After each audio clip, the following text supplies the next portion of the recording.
Hey, ¿qué tal amigos? Sean bienvenidos una vez más a esta que es su Granja Humana MX.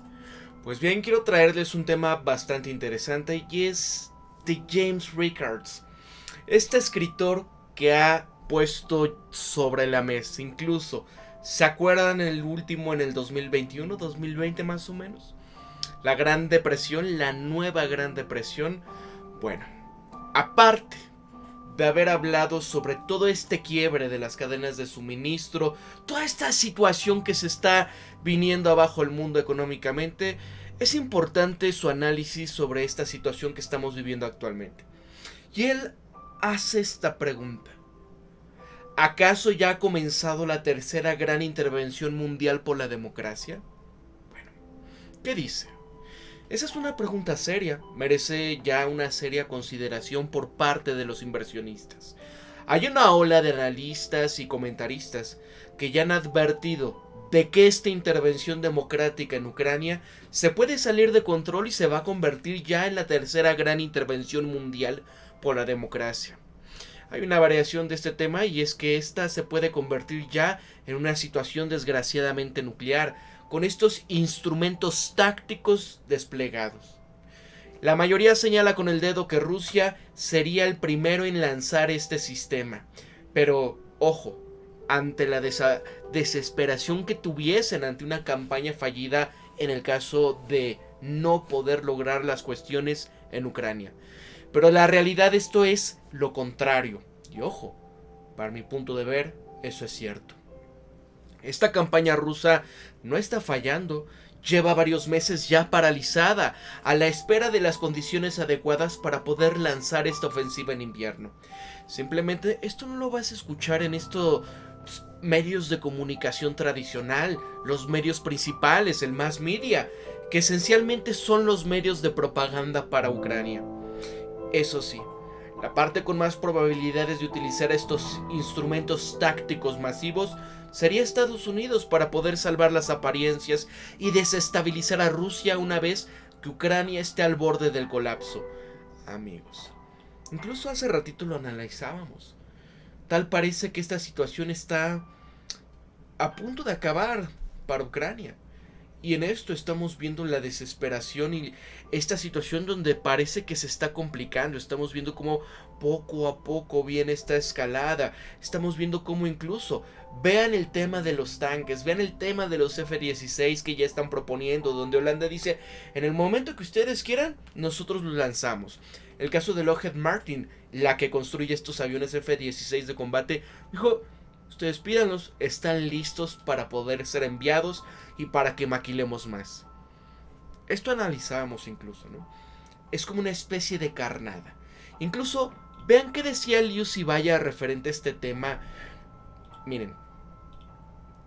Alemania al final ha terminado cediendo a las presiones de Washington, de modo que hoy ha confirmado que enviará a Ucrania de momento 14 tanques Leopard. Washington por su parte no solo añade más leña al fuego con otros 31 Abrams, sino que además parece cachondearse bastante del asunto diciendo que no se trata de una amenaza ofensiva contra Rusia. Es decir, estamos presenciando otra escalada del conflicto más y así hasta la tercera mundial. Muy probablemente aún habrá más países europeos como por ejemplo España que se sumen a esta iniciativa. Rusia tiene más de 12.000 tanques, Ucrania cerca de 2.139 difícilmente harán una gran diferencia. O sea, enviando tanques, sí, gastando en ello el dinero del contribuyente europeo, supuestamente queremos ayudar a Ucrania, pero en realidad, oh sorpresa, estamos ayudando a Vladimir Putin. ¿Cómo lo oyes? Si es que resulta que esta guerra, uno de los objetivos que tiene es precisamente la desnazificación.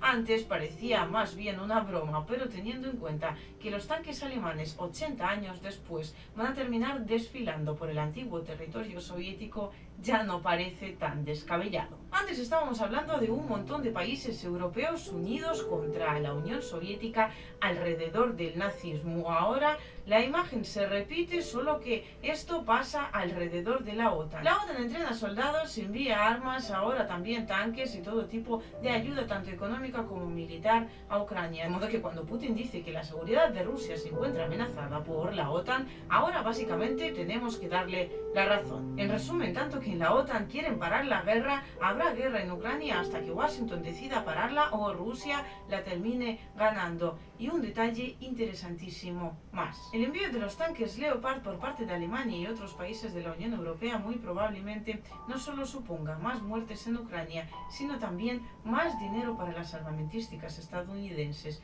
porque cuando los Leopard sean destruidos por Rusia en Ucrania, muy probablemente se sustituyan en esos otros países europeos que, por supuesto, tendrán que comprarse tanques nuevos por los Abrams de producción estadounidense. Amigos, pues más claro ni el agua, ¿verdad? Esta situación, ¿qué dice Jim Rickards en el sentido de la verificación de la realidad? Ojo, mira, hay mucha gente que le cuesta creer esto. Les han dicho que Putin es la encarnación del diablo y que probablemente le gustaría poder destruir el mundo. Nos gusta pensar que los tiempos modernos son sofisticados y que estamos por encima para caer presas de la propaganda. Pero desafortunadamente esto no es cierto. El hecho es que los Estados Unidos han librado la única intervención nuclear de la historia. Esto lo hicieron del 6 al 9 de agosto del 45. Tuvo un resultado exitoso para ellos. No voy a entrar en moralidades de esto aquí. De una forma u otra solamente estoy siendo objetivo. Porque de cualquier manera no se pudiese contener otra intervención nuclear y sería equivalente a la tercera gran. Aquí viene a ser lo mismo. Mi punto es distinto. No sé que nos dirijamos a una tercera gran intervención mundial por la democracia. Es que ya estamos allí.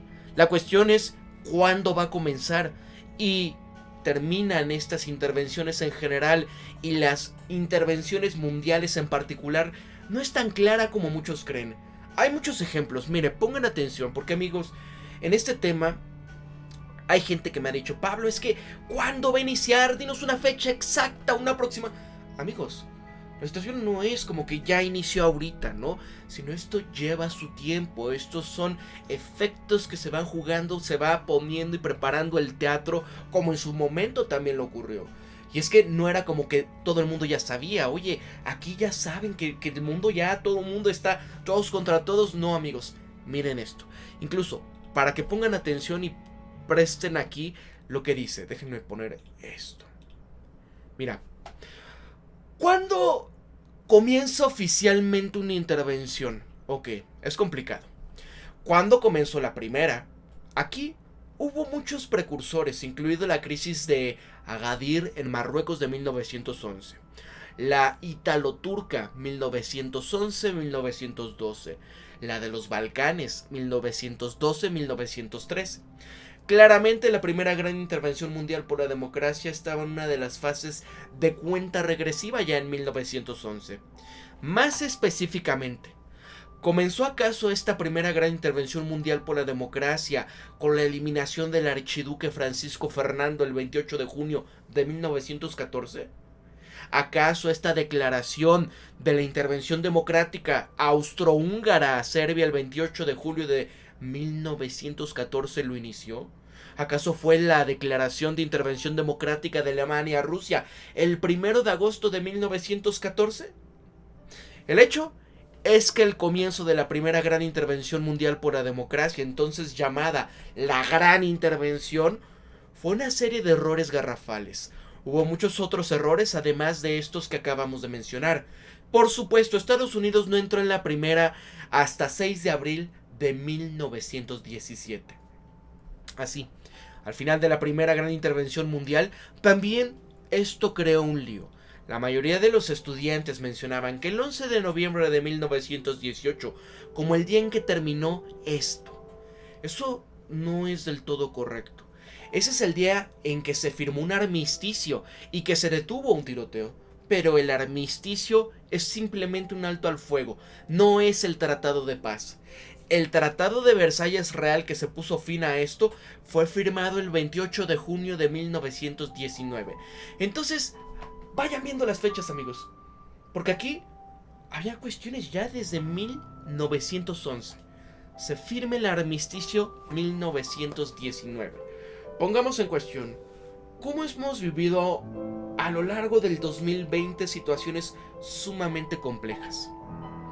¿Qué pasará de aquí a la Agenda 2030? Aquí termina en 1919, unos 9 años aproximadamente. Mira, no hay nada nuevo en las líneas borrosas sobre cuándo comenzó y cuándo terminan las intervenciones. La de Corea se detuvo con un armisticio firmado el 27 de julio del 53, pero técnicamente no se ha terminado aún. Nunca ha habido un tratado realmente de paz. Hay un caso más interesante y ese es el más pertinente a la intervención en Ucrania. Y este es el comienzo de la segunda gran intervención mundial por la democracia, porque ¿cuándo realmente comienza la segunda gran intervención? La mayoría de los estadounidenses fechan reflexivamente esto desde el 7 de diciembre de 1941, cuando Japón ataca Pearl Harbor. Pero esa es la fecha correcta para la entrada solamente de Estados Unidos. Por supuesto, la intervención comenzó el 1 de septiembre de 1939, cuando Alemania invade Polonia. El Reino Unido y Francia declaran la intervención a Alemania el 3 de septiembre. Y sin embargo, ¿comenzó realmente esto muchísimo antes? Ojo con ello, porque aquí es cuando dice, 39. Japón, ellos invadieron Manchuria el 18 de septiembre del 31. Allí se establece un régimen títere llamado Manchukuo, dirigido por el emperador Puyi, el infame último emperador chino y descendiente de la dinastía Qing. A esto le sigue una invasión a gran escala de China por parte de los japoneses en 1937. Esta situación terrible que sucede en Nanjing en diciembre del 37. Por supuesto, estos teatros de Europa y del Pacífico de la segunda gran intervención mundial por la democracia, estos eran distintos y estaban separados geográficamente, pero al menos es discutible que la segunda gran intervención mundial por la democracia comenzó en China en 1931 o 1937 a más tardar, y me inclino por esta opinión personalmente.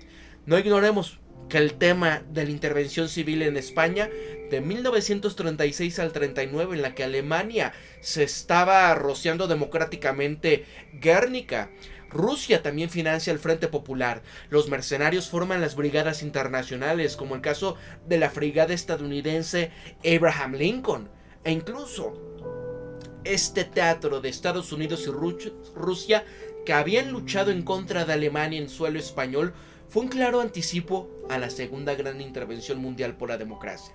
Así que la afluencia de combatientes extranjeros a la intervención de Ucrania ofrece este paralelo moderno. Y ojo, amigos, porque en realidad todo lo que hemos visto que han comentado estos personajes es, y en su momento lo decían, aproximadamente por mayo del año pasado, es que la cuestión es debilitar lo más que se pueda a Rusia, porque la preparación es para enfrentarse a China, amigos.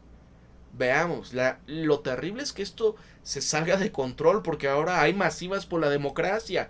Vean, el caso del comienzo de la gran intervención mundial por la democracia, la tercera. Mira, entonces, el caso de los comienzos y los finales confusos de las intervenciones ya es claro. ¿Cuál es el caso de decir que la tercera mundial ya comenzó en base a la situación de Ucrania? El primer punto es el número de naciones directamente involucradas. Es una tontería decir que los miembros de la OTAN están animando a Ucrania desde el margen, puesto que estos países están directamente involucrados en el suministro de instrumentos y de inteligencia, dinero, municiones y botas sobre el terreno. Así, estas tropas polacas están operando como mercenarios con uniformes ucranianos. Estos operadores especiales de Estados Unidos, del Reino Unido, están dentro de Ucrania. Están proporcionándoles inteligencia, entrenamiento con instrumentos avanzados, ayudas logísticas. Estos operadores especiales a menudo son contratados como los contratistas de estas agencias de inteligencia, tanto británicas como estadounidenses, para poder disfrazar las conexiones con la inteligencia de estos países. Y así Polonia y Lituania están suministrando estos sofisticados tanques Leopard a Ucrania. El Reino Unido se está preparando para suministrar tanques más sofisticados. Por ejemplo, el Challenger 2 también. Estados Unidos está proporcionando vehículos de combate Bradley y vehículos blindados Stryker. Estados Unidos también está suministrando los HIMARS, que es la artillería de misiles guiados de larga distancia, las baterías antimisiles Patriot. Occidente está proporcionando a Ucrania municiones, dinero en efectivo, drones, imágenes satelitales, inteligencia de señales SIGINT por sus siglas en inglés, e incluso la inteligencia humana, JUMINT por sus siglas en inglés. Así que Rusia no se va a quedar atrás, porque cuando se trata de reclutar aliados y mercenarios, el grupo Wagner en el ejército mercenario de propiedad privada ha estado en la primera línea cerca de Soledar y de Artyomovsk, que le apodan así los ucranianos como Bakhmut. Entonces, Rusia ha recibido drones de Turquía y de Irán. Los combatientes han llegado desde Siria. China brinda apoyo financiero y ofrece tecnología que ayuda a Rusia a poder construir estos instrumentos democráticos. Y van a continuar con estos ataques de misiles. Entonces, amigos, se van dando cuenta cómo esto ya estamos ahí. La cuestión es, ¿cuándo va a llegar? Vean, nada más chequen las redes sociales. Vean cómo están reclutando a todo joven, todo adulto, hombre en Ucrania e incluso ya en otras partes de Europa. Ya se mandó el comunicado. Mándenos de regreso a todo ucraniano que sea mayor a 18 años. ¿Qué está pasando con esta espiral en escalada? Se han producido intervenciones físicas en Polonia. Por ejemplo, un instrumento democrático que supuestamente equivocó el lado ucraniano fue a parar al territorio de Polonia. El caso de Bielorrusia, también uno supuestamente equivocado de Ucrania cayó en Bielorrusia. Y en el caso de Rusia, ha habido ya ataques de drones en contra de bases aéreas dentro del territorio ruso, con instrumentos nucleares que están cerquita de ahí. Alemania, el sabotaje de los oleoductos del Nord Stream también, que ha habido batallas navales en el Mar Negro. Entonces, amigos, ¿ustedes no creen que esto ya es la tercera? ¿Se acuerdan de Victoria Nuland? ¿Cómo lo analizábamos, lo que mencionaba sobre esto? Que decía, es que estoy muy de acuerdo con usted, ¿no? Que nos alegra mucho que el Nord Stream 2 sea una chatarra en el fondo del océano. ¿Quiénes son los que más se han alegrado? Como incluso en este juicio que le están preguntando, oiga, pero usted lo que quiere esto es un juicio por los crímenes de guerra contra Putin, pero a la vez esto va a complicar más las cosas para tratar de llegar a una paz o un acuerdo diplomático, porque al fin y al cabo lo que usted está buscando es la horca para él, es para también un cambio forzado de régimen. Esto jamás va a haber paz, ¿no? Y ella feliz, porque esto es lo que quieren también los gringos. O sea, se dan cuenta, amigos, estamos a 2023. Esto no se va a acabar. Ojo, por supuesto, hay una larga lista de países que están brindando apoyo a Ucrania al participar con sanciones financieras y económicas lideradas por los Estados Unidos y por la Unión Europea. Estos países ahora directamente involucrados en esta intervención en Ucrania con instrumentos democráticos, con dinero, con inteligencia, con mercenarios, con sanciones financieras, incluyen a Estados Unidos, a Reino Unido, a Alemania, a Francia, a Polonia, a Lituania, a Canadá, Australia, Ucrania, Rusia, China, Siria, Irán, Turquía, Japón, Rumania, Bielorrusia y Moldavia. Estos países abarcan 4 continentes. Las ramificaciones económicas ya son globales. Y si esto no es una gran intervención mundial por la democracia, pues entonces no estaría claro que lo es. La tercera gran está aquí. Puede estar en la etapa de 1937 en lugar de la etapa de 1941. Esperemos que el estatus prevalezca, y es probable que no lo haga. Sería importante para los inversores que esta intervención no esté cerca de concluir, porque es mucho más probable que se expande en términos de naciones afectadas, de sanciones financieras y a intervenciones cinéticas. El peligro de la escalada a un intercambio nuclear es bastante real y va creciendo. ¿Alguien lo va a detener antes de que sea demasiado tarde? Ahí está. Esto es con lo que termina Jam Records. ¿Ustedes qué opinan y qué piensan de esto? Porque la realidad es bastante dura de lo que está pasando. La realidad es que propaganda, vaya, ya está todo. El que quizás todavía no haya llegado al ático de tu mamá, no quiere decir que todo se está desmoronando alrededor. ¿Qué vamos a hacer? Muchos me han dicho, Pablo, ¿qué podemos hacer? Pues lo principal es informarnos, amigos. Lo principal es poder separar la paja de lo que es real, de lo que está pasando, de lo que tu mente crítica puede interpretar de todo esto. Por todos lados hay situaciones que se exageran y por todos lados, sobre todo, ¿quién controla la narrativa en Occidente? Cuidado. Y les deseo lo mejor, amigos. Para la Granja Humana MX se despide Pablo y recuerden esto siempre, piensen críticamente, sean ustedes mismos, conózcanse de verdad quiénes son, sean empáticos, amigos. Cuídense mucho, nos vemos hasta la próxima, que tengan un excelente fin de semana. Pablo se despide, hasta luego. Pórtense bien y no se estén peleando.